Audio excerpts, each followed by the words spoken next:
Hello everyone, this is Gaurav Tripathi and watching the teachers today. आपके examination में जो question पूछे जाते हैं वो या तो कॉन्सेप्चुअल होंगे या फिर फैक्ट होंगे। फैक्चुअल क्वेश्चंस पे हमारी एकदम हॉक आइज रहती हैं, यानी हम उन्हें देखते रहते हैं कि कौन सा क्वेश्चन पूछा जा सकता है और कहाँ से पूछा जा सकता है। लेकिन जब फैक्चुअल और कॉन्सेप्चुअल दोनों को एक साथ पढ़ना हो तो पहले कॉन्सेप्ट क्लियर करना चाहिए और फिर फैक्ट पे आना चाहिए। सरल अभ्यास का ये मेंटरशिप प्रोग्राम इसीलिए इंपॉर्टेंट है क्योंकि ये 3 स्टेजेस में आपको जो प्रिपरेशन है वो कराता है। पहला आधार बैच, पहला आरंभ बैच। इस आरंभ में आपको अभी तक के सारे प्रिपरेशन स्ट्रेटजीज वाले वीडियो प्रोवाइड किए गए हैं। अब हम बात कर रहे हैं आधार की, और आधार बैच में यहाँ पे कॉन्सेप्ट पे को क्लियर कराने की कोशिश कर रहे हैं। और लास्ट में होगा अभ्युदय। ये पूरा जो एक कंप्लीट पैकेज है वो ऐप पे अवेलेबल है। आप ऐप पे जाएंगे, ऐप को ओपन करेंगे और वहाँ पे तीनों ही बैचेस आपको दिखाई पड़ेंगे, आरंभ, आधार और अभ्युदय। आरंभ के वीडियोस आपको मिलेंगे उसमें, आधार के वीडियोस आपको भी मिलेंगे, लेकिन वो 15 ऑफ नवंबर से मिलना शुरू हो जाएंगे। इसके बाद जब आधार के सारे वीडियोस खत्म हो जाएंगे, यानी आधार का कंप्लीट पैकेज हो जाएगा, तब फिर अभ्युदय आएगा और जिसमें हम core examination based final preparation करेंगे। चलिए शुरू करते हैं आज की क्लास। आज हम बात कर रहे हैं मौर्य साम्राज्य पे। मगध में यूं तो बृहद्रथ, उसके बाद हर्यक, उसके बाद शिशुनाग, फिर नंद और मौर्य साम्राज्य ने अपने अपने जौहर को दिखाया। हर्यक वंश का एस्टेब्लिशमेंट बिम्सार कर रहा है। इस सेक्शन से भी क्वेश्चन पूछे जाते हैं। हर्यक का एस्टेब्लिशमेंट बिम्सार कर रहा है, इसके पहले बृहद्रथ था, खैर। उसके बाद शिशुनाग का शिशुनाग, नंदवंश, महापद्म, और फिर नंदवंश को खत्म करके, घनानंद को खत्म करके मौर्य साम्राज्य का सबसे शक्तिशाली समय आता है मगध के ऊपर, जिसकी स्थापना चंद्रगुप्त मौर्य कर रहा है घनानंद की हत्या करके। अब बात यह आती है कि घनानंद जो इतना शक्तिशाली था, क्या कारण था, क्यों हटाया गया? तो जो कारण हिस्ट्री में आता है कि घनानंद की अलोकप्रियता, उसमें एक बड़ा रीजन था। यानी घनानंद को उसकी जनता बहुत पसंद नहीं करती थी। अब यहां से ये बहुत इंपॉर्टेंट पॉइंट जा रहा है। कल की क्लास में या लास्ट क्लास में जब हमने बात की थी बिम्सार की और अजातशत्रु की, दोनों में डिफरेंस यही था। बिम्सार जो था वो एकदम जनता क्या चाहती है उसको जानने के लिए उसने पूरा स्ट्रक्चर बना के रखा था, खुद भी जाता था जनता के बीच में। यही सेम प्रोसेस जो कि घनानंद को करना चाहिए था वो नहीं कर पा रहा। उसका पूरा का पूरा जो कॉन्सेप्ट था वो किसी भी तरीके से टैक्स कलेक्ट करना था और उससे साम्राज्य चलाना। तो अलोकप्रिय राजा को जनता के बीच में, खुद अलोकप्रिय राजा हो और जनता के बीच में किसी बाहरी या किसी नए को अपने आप एस्टेब्लिश करना बहुत आसान काम होता है। वही काम किया चाणक्य ने, एक ब्राह्मण विद्वान कह सकते हैं, ब्राह्मण विद्वान, जिसने शिशु चंद्रगुप्त को तैयार किया। चंद्रगुप्त ने घनानंद की हत्या की और मगध की गद्दी पे शक्तिशाली मौर्य साम्राज्य की स्थापना की। शायद इन सभी साम्राज्यों में सबसे शक्तिशाली समय मौर्य साम्राज्य, इसीलिए हम उसको पढ़ते हैं। स्टडी करने का मेन रीजन ये है कि मौर्यन कल्चर, मौर्यन एडमिनिस्ट्रेशन और मौर्यन जो ट्रेड है या सोशल स्ट्रक्चर है वो वर्तमान में रेलेवेंट है, इसलिए हम मौर्य कल्चर या मौर्य साम्राज्य पढ़ते हैं। मौर्य साम्राज्य क्या था? उसके मौर्य के पहले जो एक डेमोक्रेटिक कह ले या रिपब्लिक कंडीशन थी, गणतंत्र वाली कंडीशन थी, उस पर राजतंत्र जैसी व्यवस्था का अप्लाई होना है मौर्य साम्राज्य। राजतंत्र व्यवस्था, मोनार्की सिस्टम की स्थापना हो गई, राजतंत्र, ठीक। और उसके पहले क्या थी? गणतंत्र वाली व्यवस्था थी। ये गणतंत्र की व्यवस्था वही है जो लगातार हमने लास्ट क्लास में पढ़ा कि शिशुनाग और फिर उसके बाद नंद साम्राज्य और उसके पहले हर्यक वंश, इन सब ने क्या किया? एक रिपब्लिक का काम। और रिपब्लिक मतलब, जब याद कीजिए हम वैदिक एरा पढ़ रहे थे तो कबीलों का कन्वर्जन जो महाजनपदों में हुआ, उस महाजनपदों के स्टैब्लिश होने का रीजन ही था क्या? रिपब्लिक होना। और अब जब मौर्य साम्राज्य की स्थापना हो रही है, एस्टैब्लिशमेंट हो रहा है, तो ये रिपब्लिक किस में कन्वर्ट हो जा रहा है?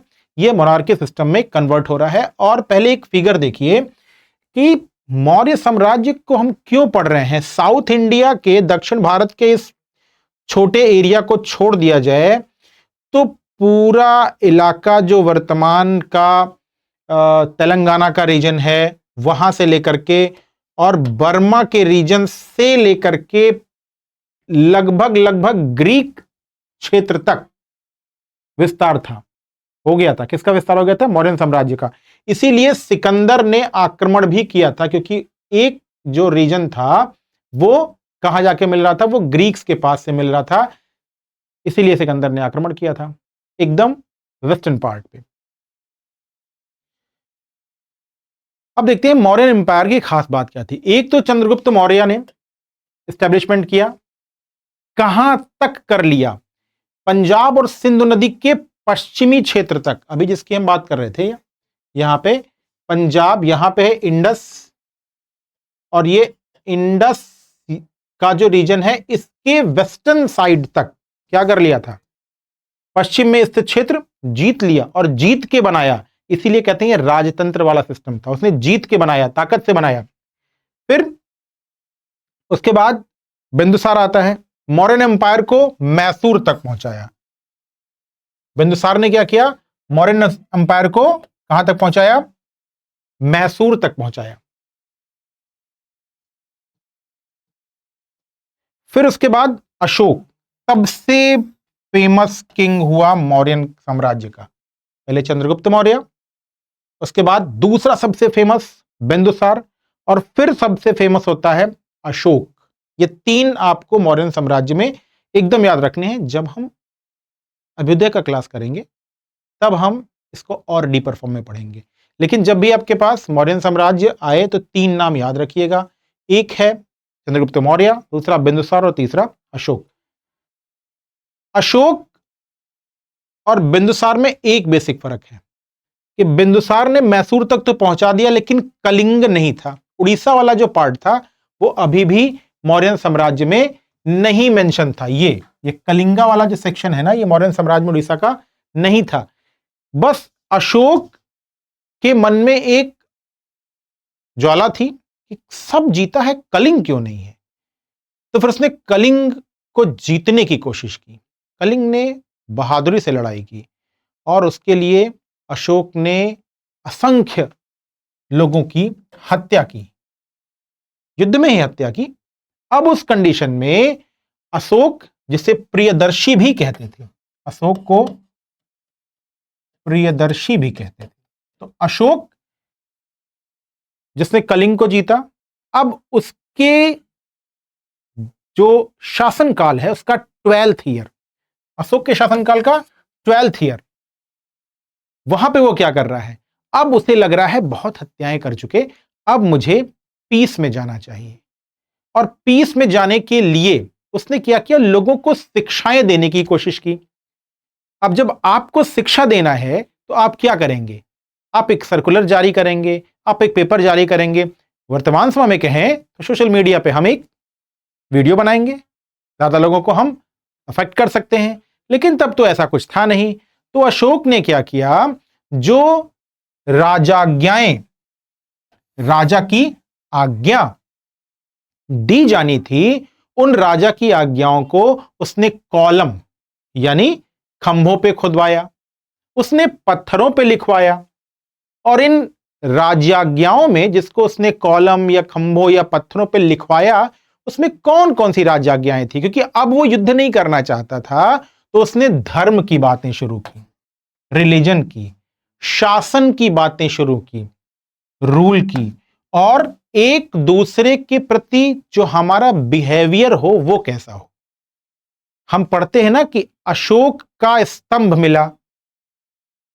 मोस्टली ऑफ द जो राजाज्ञाएं थी वो किसमें थी? ब्राह्मी लिपि में थी। ज्यादातर किसमें थी? ब्राह्मी लिपि में थी। और वो कॉलम यानी खंभों पे पत्थरों के, और बहुत पॉलिश्ड पत्थर हुआ करते थे जिसपे खोद के लिखा गया था, और वो ऊंचाई पे लिखा जाता था तभी, ताकि सभी लोग आसानी से पढ़ सकें।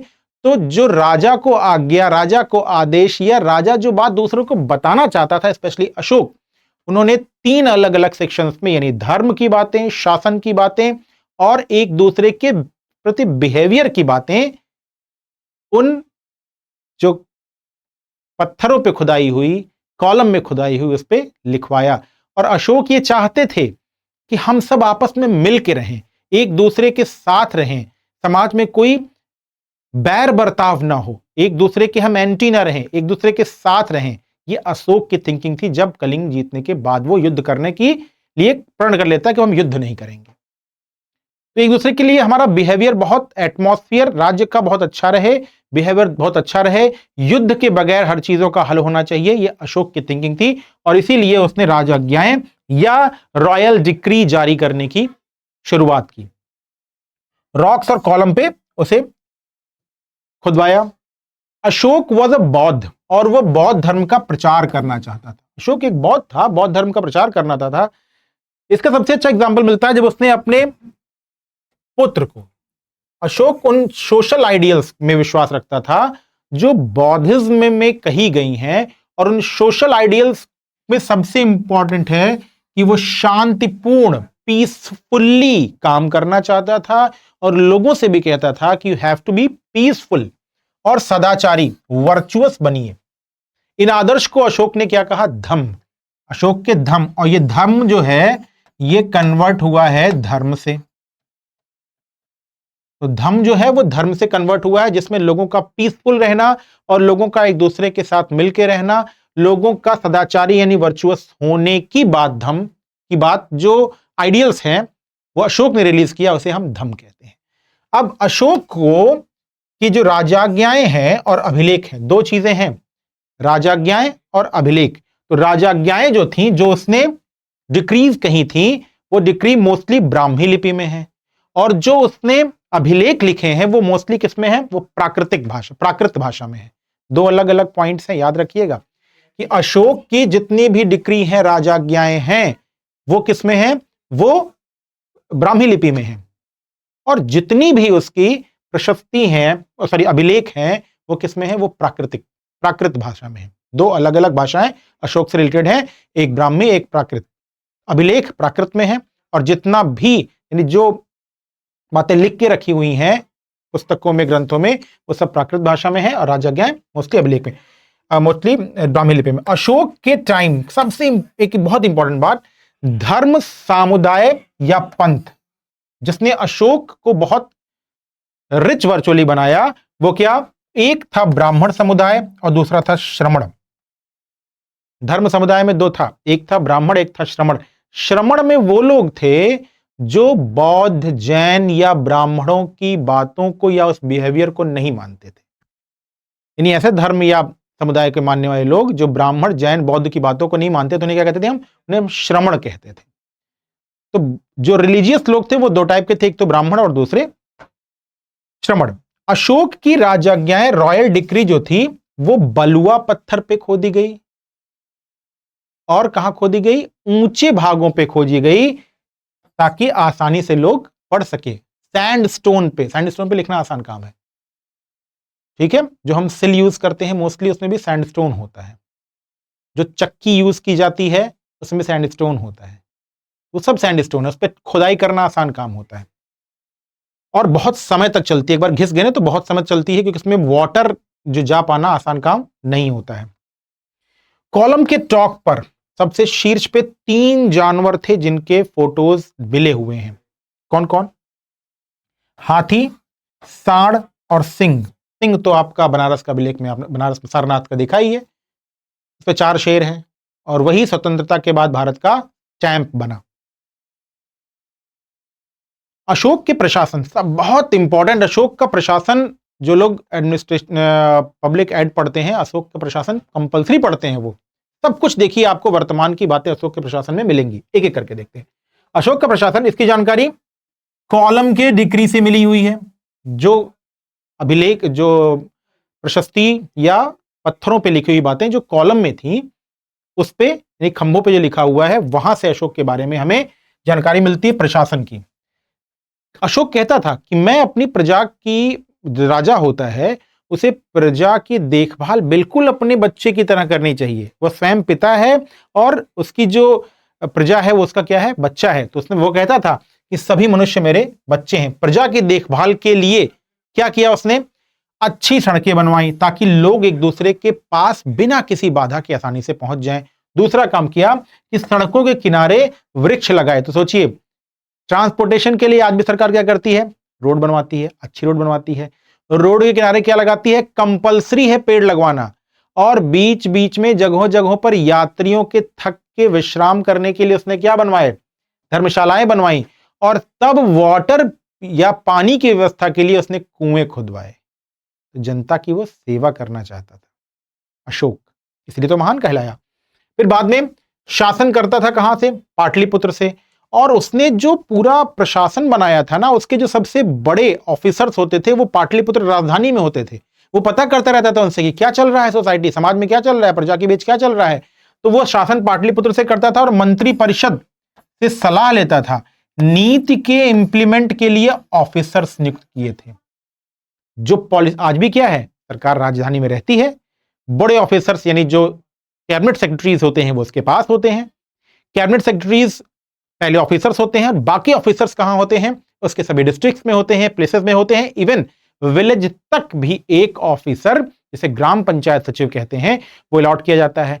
और फिर वाया ग्राम पंचायत सचिव, via the urban area secretaries, सारी की सारी खबरें बातें कहां तक पहुंचती रहती हैं, डिपार्टमेंट वाइज पहुंचती हैं राजा यानी चीफ मिनिस्टर तक, या मिनिस्टर या जो प्राइम मिनिस्टर है उन तक। अभी तो कैबिनेट एक अलग स्ट्रक्चर दे दिया गया, तब एक ही स्ट्रक्चर था। एम्पायर के स्टेट को प्रांत में बांटा गया था और प्रांत को रूल कौन करता था, गवर्नर्स रूल करते थे। ये अशोक के टाइम में था। प्रशासन के प्रत्येक को बांटा गया था और वहां पे कौन था, गवर्नर थे। एम्पायर को स्टेट में बांटा गया और वहां थे गवर्नर। प्रशासन के प्रत्येक भाग का अधिकारी पाटलिपुत्र में, प्रत्येक भाग का जो अधिकारी था वो कहां था, पाटलिपुत्र यानी उसकी राजधानी में रहता था। उनसे पूछता था कि क्या चल रहा है बाजार में, क्या चल रहा है प्रजा के बीच।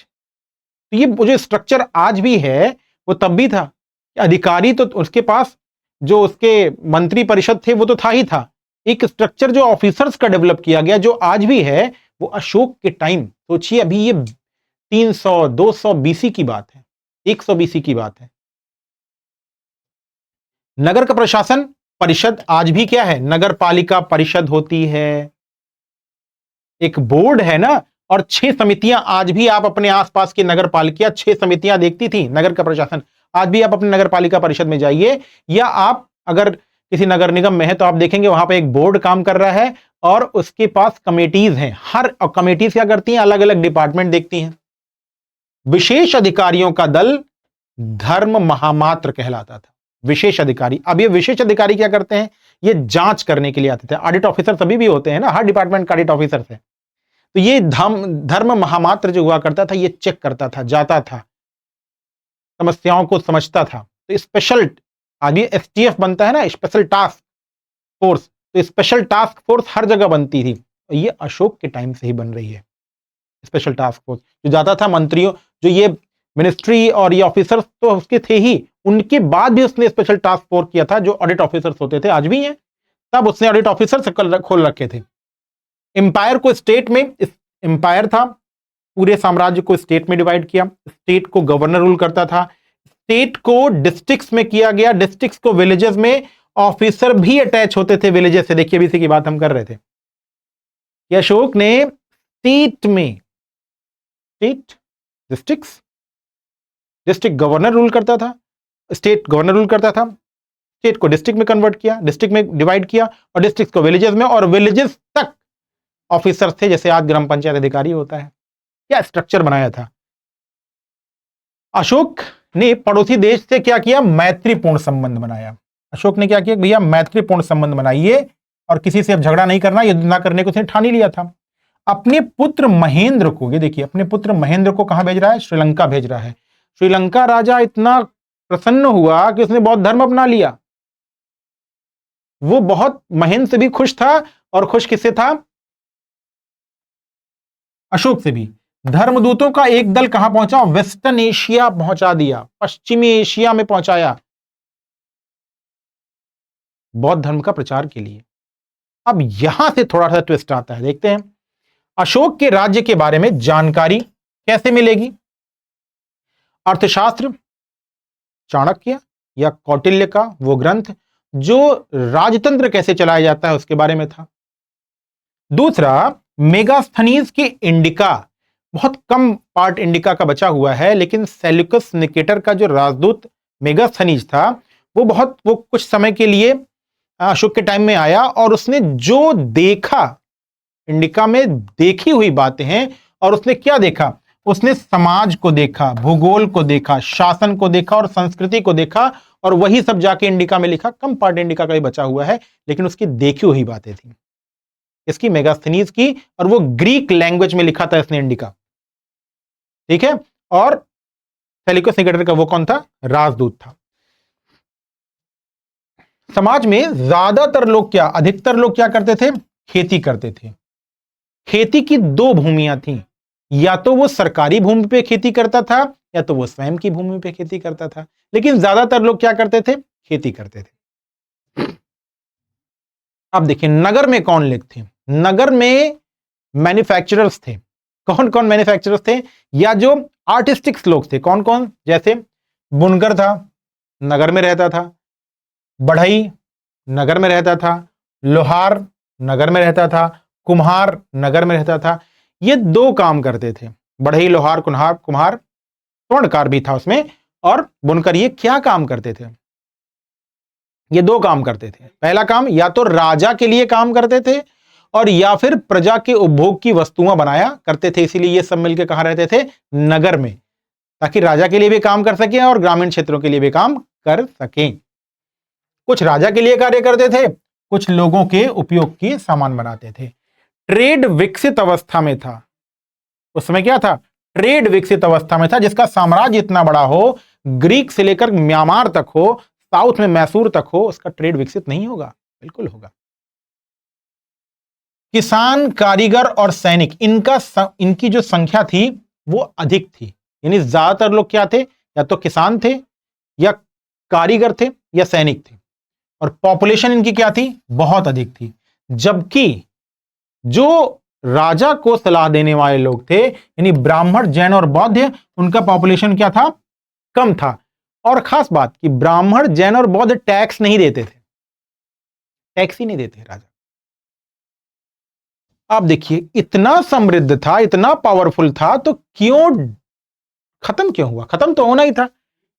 पहला खत्म होने का इतना बड़ा था कि पाटलिपुत्र से हर जगह, हर जनरेशन में उसको कवर कर पाना आसान काम नहीं था।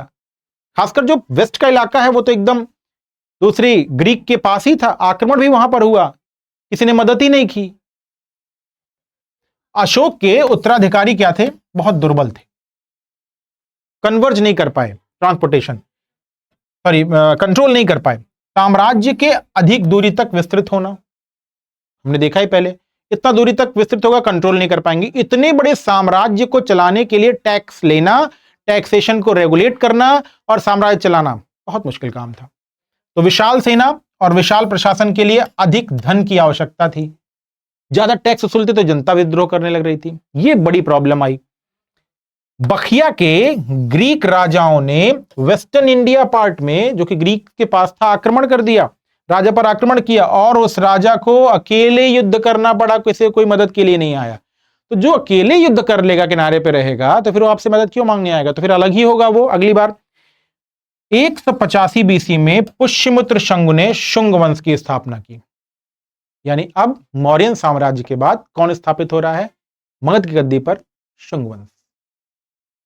तो मौर्य साम्राज्य का ये जो ग्लोरी है, उस ग्लोरी का मेन रीजन है कि एक करंट यानी वर्तमान की व्यवस्था जैसी बनाई गई है 2000 साल पहले 3 अलग अलग ताकतवर व्यक्तियों ने, जिसमें सबसे ज्यादा स्टैब्लिश किया इस मौर्य साम्राज्य को अशोक ने। वो जिस साम्राज्य को स्टैब्लिश किया, उसने जो सक्सेसर्स थे उसके कैरी ऑन नहीं कर पाए, और फिर बाद में पुष्यमित्र शंगु ने शुंग वंश की स्थापना की। तो अब हमने ये क्लियर कर लिया कि इंडस वैली सिविलाइजेशन कैसे डेवलप हुई, वैदिक एरा कैसे डेवलप हुआ, उस वैदिक एरा के बाद कैसे महाजनपद डेवलप हुए और महाजनपदों में कैसे रिपब्लिक और कैसे मोनार्की सिस्टम मगध तक पहुंचा, और उसके बाद शुंग वंश कैसे आया, पुष्यमित्र शंगु आ रहा है और वो एक नए साम्राज्य की स्थापना कर रहा है। सरल अभ्यास में आधार के सेक्शन में इतना ही। पूरी क्लास देखा कीजिए, तभी आपको एडवांटेज मिलेगा। ऐसे कॉन्सेप्ट से क्वेश्चन जरूर आते हैं। आज की क्लास में इतना ही। सरल अभ्यास सेक्शन शुरू हो चुका है। 6393565662 पे आप मुझे व्हाट्सएप कर सकते हैं। आपकी क्वेरीज में हैंडल करूंगा। Good bye.